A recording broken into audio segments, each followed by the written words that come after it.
Today, I'm going to explain to you why line pairs per millimeter matter and try and explain to you exactly how a digital X-ray sensor works so that you can utilize that information to come to a better understanding of what digital X-ray sensor to pick, what pieces of information are actually important, and kind of just a good way to know what you're really getting out of the sensor versus what you're paying for. So let's first talk about pixel size.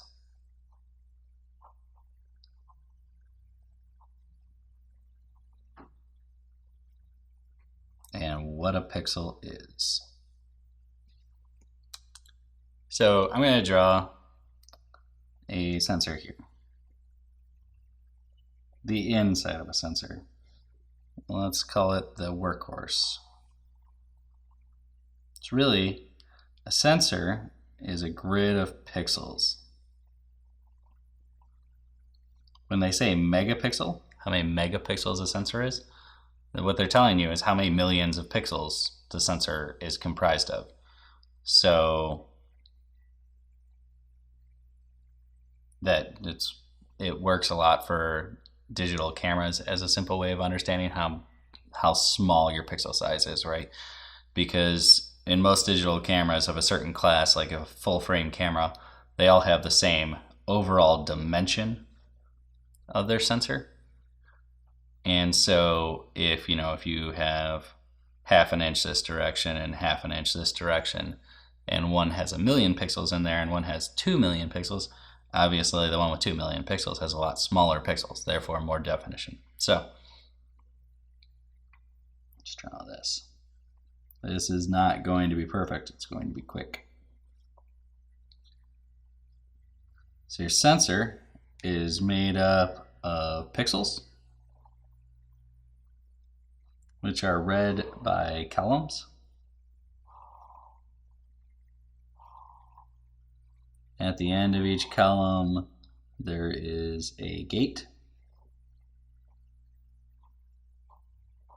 It's very, very small. So, imagine taking a pictures is like, you have to imagine light as a physical thing. So, a sensor inside of an intraoral dental sensor is the same type of sensor that's inside of the DSLR camera I'm using to take this video. They're absolutely the same. The difference is that, so these sensors capture mostly light within the visible range. They capture some IR light. Actually, most CMOS and CCD sensors capture a great deal of IR light.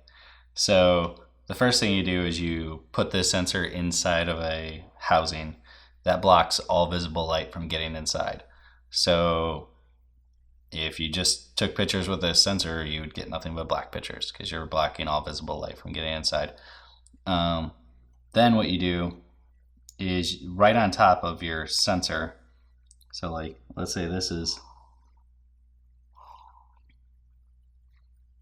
edge. Let's say this is the view from the top of the sensor, this is the view from the side. On top of this, you put the scintillator.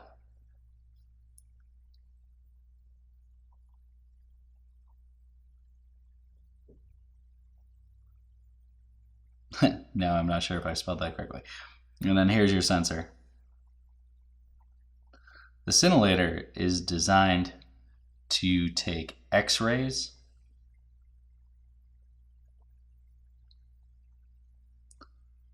that are coming at it, and then it converts them to visible light that the sensor can see. We'll talk about scintillators later because they're important, but I just want to explain that the sensor itself captures photons within a specific wavelength. So each one of these little pixels fills up with photons, just like if you emptied out your pool, filled it up with buckets, and then only let it rain over those buckets for a fixed amount of time. So each one of those buckets would have a slightly different water level. They wouldn't all be equal because rain doesn't fall perfectly equal. And just like when you shoot x-rays for teeth, the teeth absorbs some x-rays more than others because that part of the tooth is denser. So the amount of x-rays that makes it through the teeth to the scintillator is like, a strong x-ray line, or a line of a certain length here, or a waveform of a certain length here, shorter waveform here, longer, shorter, longer, shorter, longer, shorter, based on however much material they pass through in absorption, which results in, when it gets converted to visible light, a brighter light, a darker light, a brighter light, a darker light, which is more or less photons per pixel. And it captures for a fixed amount of time. Most sensors capture for 350 milliseconds to 850 milliseconds. And you can change this in most cases. This has a lot to do with, you alter this a lot based on what kind of tube head the office is using. Some tube heads have a problem with pre-emittance. They emit a little bit of x-rays before they emit their specified dosage. And that little bit of x-rays triggers the sensor to start capturing, and it's only going to capture for 350 milliseconds once it's been triggered. It doesn't care how long the x-rays go on for. So once it's been triggered, it captures for 350 milliseconds. Well, let's say, let's imagine the waveforms were like this. Like you get this little squiggly burp that came out of the x-ray tube head, and then back here is a whole long waveform. And this waveform was like 250 milliseconds. This waveform was like nothing. It was like 50 milliseconds. But in between here was a time gap between the two waveforms of, let's say, 100 milliseconds. Well, what happens is it starts triggering here, and it stops at 350 milliseconds. So with 50 milliseconds still left on the clock, and it's just going to ignore that radiation. And the time period of radiation dosage is how you adjust your radiation for different size patients. So like it might take a fine x-ray on a small person that only needed the first 200 milliseconds of radiation, but if you needed to up the dose, it'll just keep ignoring it because it's timed out. So that's why you might up your time period for capturing. So carrying on, your pixel, smaller the better, as long as they have equal quality. They just get smaller, because the smaller they are, the higher resolution picture they can give you, obviously. Because like, let's say I was drawing a face here, I can only make one pixel a shade of gray, from white all the way to black, but the whole pixel has to be that same shade. So it's got a huge variance in shades of gray, it can be, but it can only be one at a time. So when you consider you're trying to make a picture, it's just like trying to make pictures with a mosaic tile, right? The smaller the tile, the higher detail picture you can make. So they capture photons down here. The gates convert the photons to voltage as a reading. The voltage all gets sent down here, one pixel at a time, to a controller that converts that voltage to, it depends on the sensor, but basically it's going to convert the voltage to another piece of data that can be sustained longer and kept as a measurement. So, it might say, hey, this pixel is 0. That's black. And this picture, that might be white, I'm not sure. And this picture is like 237 and 255 and so on and so forth, right? There's some shade of gray. And from absolute white to absolute black. So your pixel size, now that you understand what a pixel is, just understand for the next part when I talk about line pairs, the smallest line pair you can have is obviously determined by the smallest pixel you can have. So here's a line pair. Let's shift this down. Let's call this space right here 1 millimeter. It is by no means 1 millimeter We're going to call it that because I can't draw that small. So I'm going to draw you a line pair. It's going to look like 2 bars because that's what it is. This bar is black, or scribbled in a little bit, but sort of black, right?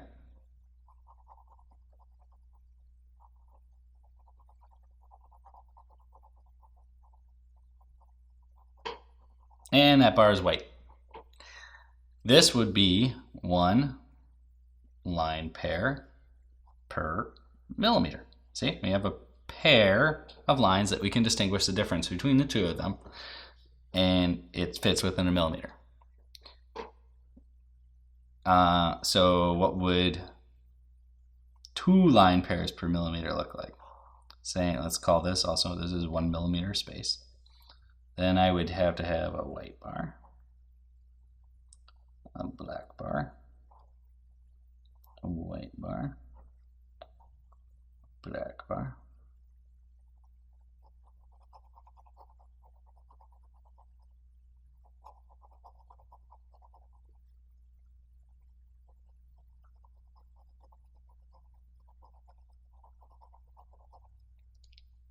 two line pairs per millimeter. Okay, so why is a higher line pair better? Because it's saying, if I'm saying I have a 1 line pair per millimeter sensor, I'm saying this is the smallest definition of data I can see from the sensor. So like, I'm saying that if I was trying to look at 2 line pairs per millimeter on my 1 line pair sensor, these would end up just blending together visually and look like, you know, 2 bars, like 2 gray bars. They wouldn't even be able to define them as individual white and black bars, right? So go ahead and do the math in your head what a 20 line pair sensor is. It's 40 bars or 40 lines that fit within 1 millimeter space that you can define each of those 40 lines individually. That is really, really small. So let's go ahead and talk about why that matters to pixels. So with pixels, let's say this pixel is 0.5 millimeters in size. Let's say this is 0.5 millimeters. What's the highest resolution I can have? What's the highest line pairs I can have? Well, here's 1 millimeter, right? These are both 0.5 millimeter. Well, like I said, these can only be 1 color at a time. So this one could be black or some shade of gray, and this one could be white, and that's it. So literally, if the sensor size, if the pixel size was 0.5 millimeter, then the best line pairs per millimeter you could get out of the sensor would be 1 line pair per millimeter, right? So as these get smaller, like if I said these were actually 0.25 millimeters,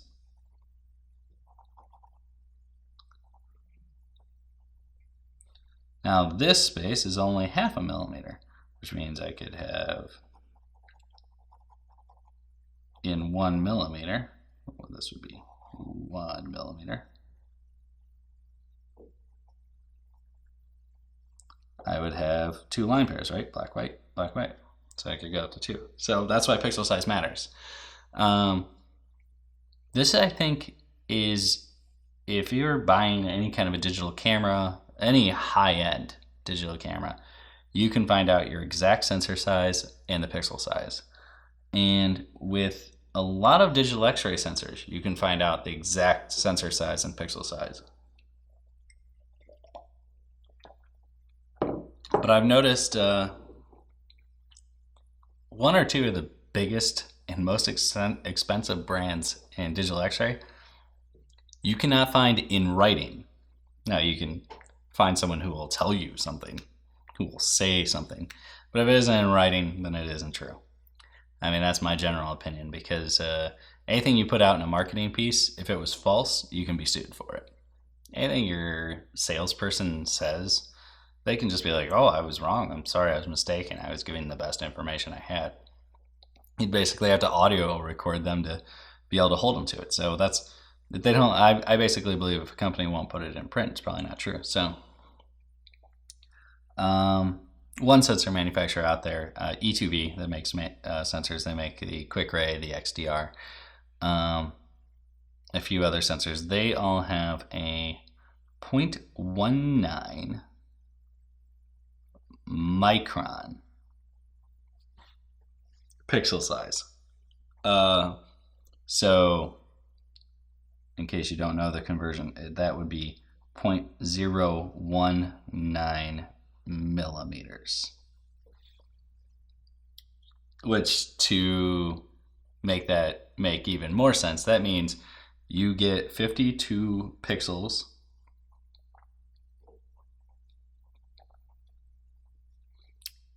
in 1 millimeter of space. Those are pretty small pixels, right? You're fitting 52 of them within a millimeter. Okay, so quick math. What's the highest line pairs per millimeter we could have with that sensor? Well, each pixel can only be one color at a time, right? So you can't cut it in half into one pixel of color. So if we had 52 bars, 26 black, 26 white, we have 26 line pairs per millimeter. Theoretical resolution. So that makes sense, right? That's why knowing your pixel size is important, because the sensor is the basis of everything. So they can talk about their imaging software, or like how their sensor image looks crisper than others, blah, blah, blah, blah, blah.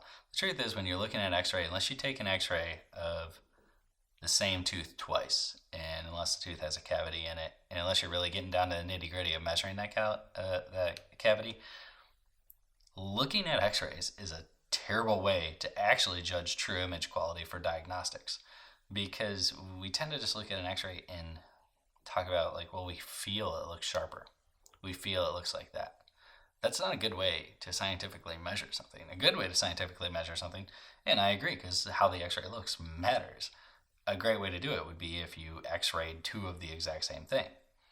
That's going to tell you how much actual definition you're seeing. It doesn't matter how you feel about the image. Let's say your x-ray system can only give you 8 line pairs per millimeter of clarity. That means the maximum diagnostic ability you have. So the smallest thing you could possibly diagnose is 1/16 of a millimeter, right? You know, because if you have 8 line pairs, you're saying I can see black and then white. But really, you could probably say the smallest thing you can diagnose is 1/8 of a millimeter. So that's when you get down to the nitty gritty of why line pairs per millimeter actually matters. Which is also why the original pixels matter, because they determine the theoretical line pairs per millimeter. Okay, so explain why pixel size matters. Smaller is better, right? As if this is like if it's a 0.12 micron sensor, it's awesome, right? Okay, so let's talk about, and all the guys who talk at these dental meetings try and tell you that line pairs per millimeter doesn't matter. So let's lay out what's the real situation you've got here when you're taking an x-ray. You got a tooth bed. Let's call this a tooth bed. You have some teeth.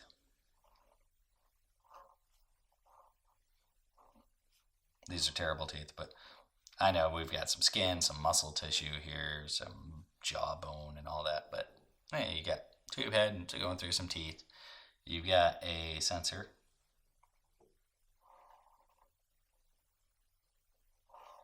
On the other side of those teeth. So the first thing is that, so you've got these pixels, right? And like I said, they're like filling buckets up with rainwater. The rainwater falls pretty straight down. And if the rain is falling perfectly straight down, right, I could say that the sky above this bucket produced 3 inches of rain. Pretty accurately. directly above that bucket. If I could like draw a line straight up, Now let's blow the rain and have the rain fall at an angle like this and fall into the buckets. What happens now? This bucket gets fuller, right? Well, let's say the rain has a wall too, because your X-ray tube head actually starts and stops in a specific spot. But so let's say there's a wall and the rain's blowing like this. This bucket's gonna get fuller. It's just how it is. It's diffusion. The rain, the particles are coming in at a line, and some of them are gonna hit edges. And pixels have edges too. Everything has edges. So it's kind of like in the same way that my camera is on a slight angle, right? So this is really, really, really in focus. This is slightly out of focus.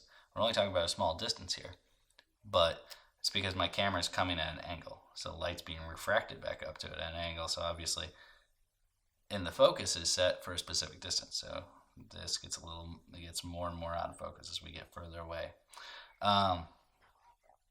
So how parallel your tube head emits radiation to your sensor matters a great deal.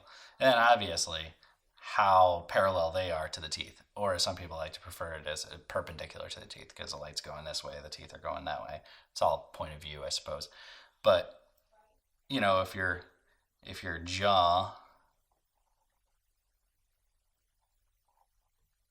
I'm just awful at drawing teeth. But let's say this was the angle and someone puts the tube head like this and the sensor like this. Well, what's going to happen here? This X-ray goes through this space and travels through all this tooth before it gets out. And meaning it's measuring the density from this point to this point. That doesn't help you a lot if you want to know where a cavity is. Because if the cavity is right here, well, it's going to see an empty space from here to here. Wonderful. Try figuring that out. It would work great if you could somehow turn the image on its side in your head and know exactly. But you want it like this, right? Because you want, if there's a cavity right here, you want more X-rays to pass through that cavity right there, right?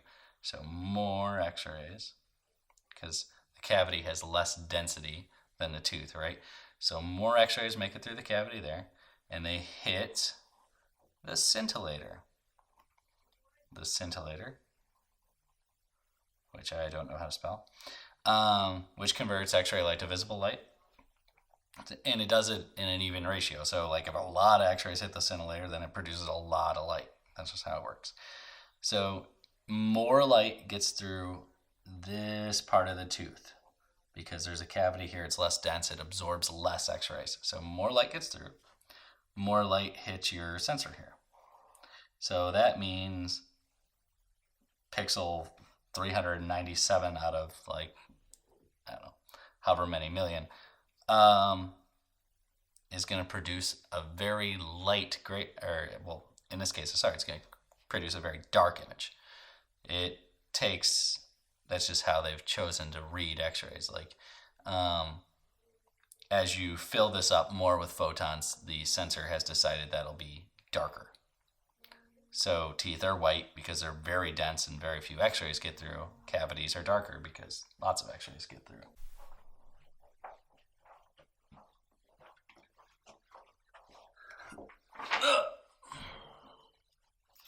So we've got tube head coming through teeth, coming through the scintillator, which converts X-ray light to visible light, and hitting your sensor here. And obviously the basic math of X-rays is more X-rays pass through less dense material where there are cavities, and as far as the sensor is concerned, that fills it up more with photons. And because they've chosen to program it to look like how the film looked, it makes a darker image. It's totally choice. They could have done it the reverse. Light density things could have been white and hard density things could have been black. It was however they chose to do it, because film worked that way. Okay, so your cavities are the darker spots. So we can see perpendicularity obviously is going to make a huge difference in also that final line pair. Like, let's say these weren't teeth. Let's say I was shooting through a Phantom and it had block of gold, empty space, block of gold to absorb all the radiation. And I was trying to say, you know, I'm going to shoot x-rays through it, and I'm going to try and determine if I can see these small, you know, if I can see the blocked spot and then the non-blocked spot and the block spot. So that matters. Tube head matters. Let me turn this around. Let me show you this. The other thing that matters is the scintillator itself. So the scintillator I talked about is on top of the sensor, right? So the scintillator is between your x-ray sensor and the tube head. So if this is a tube head and it emits x-rays,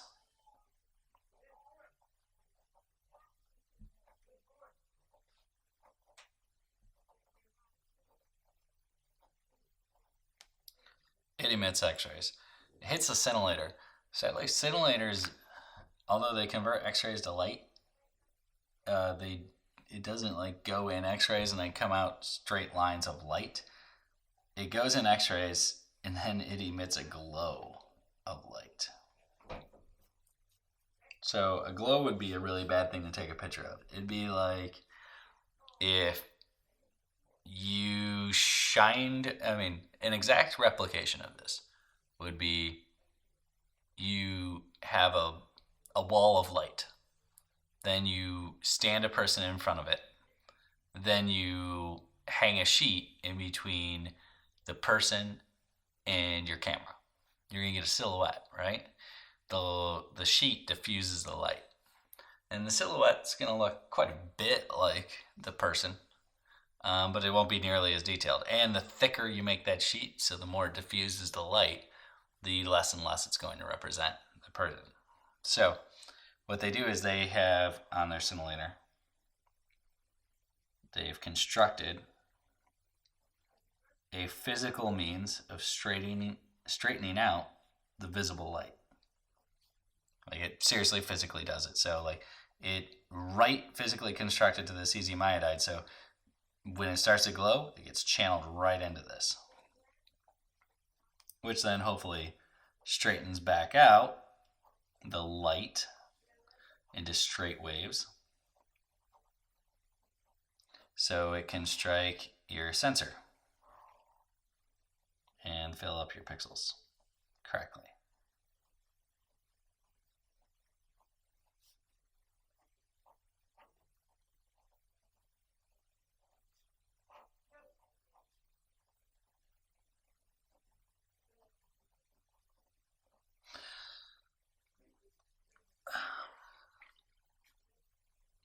So the scintillator matters a great deal too. You can see that if it doesn't straighten out the light properly, then you're also going to get a bad image.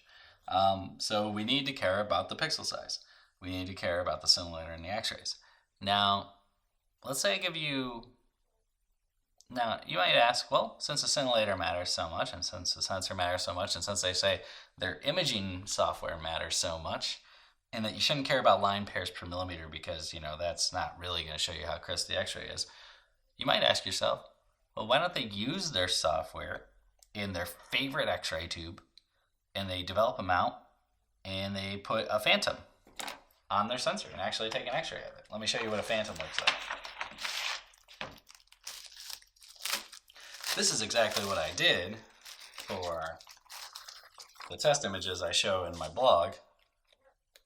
Did you see this? It's in a bag. I like to get it out because $980. Oh well, I'll get it out to show you. This is a Phantom. Those lines are of gold, and this is made by Fluke. And you can see there's little numbers on it, which you'll also see in my x-ray. These line pairs right here are 5 line pairs per millimeter. So what that means is each one of those bars is 1/10 of a millimeter. These bars down here, which you probably cannot distinguish as individual bars are 20 line pairs per millimeter. That means each one of those bars is 1/40th of a millimeter, which I think you should go ahead and get yourself out a calipers or maybe one of your files and just remind yourself how small a millimeter is.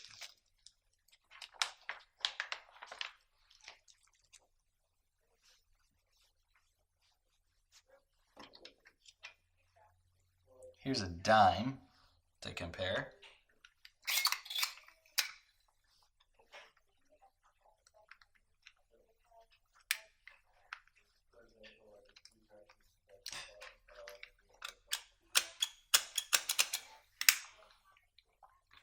Okay, so there's a dime to compare. There's the 5 line pair per millimeter lines and the 20 line pair per millimeter lines. So you might ask yourself, why not take this? See, this gold will absorb actually quite well. They can throw this phantom on top of their sensor, mount a tube head perfectly, throw it in calipers, and shoot the best possible x-ray they can of this phantom and produce the best line pairs per millimeter test. Why not just show you that? Instead of showing you teeth, right? Because when they show you an x-ray of teeth and they say, well, look how clear this is.